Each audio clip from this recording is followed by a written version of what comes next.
Hi everyone, it's me again. Many of you been asking me how to log into Google Classroom, so I thought maybe I'll try to make a quick tutorial video.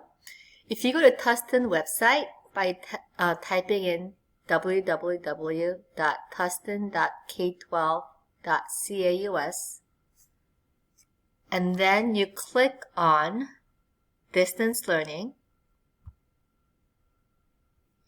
that should bring you down to, and then if you scroll down to the bottom, there's a Google Classroom.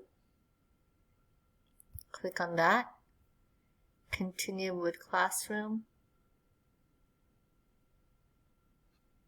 And there's my class, I'm third grade. You click on that. And I just posted, welcome back, Miss Ham's Scholars. Here's Monday Minutes. And I will be posting Google Meets and all the assignments in Google Classroom. So I hope this is helpful and I will see you soon. Thank you.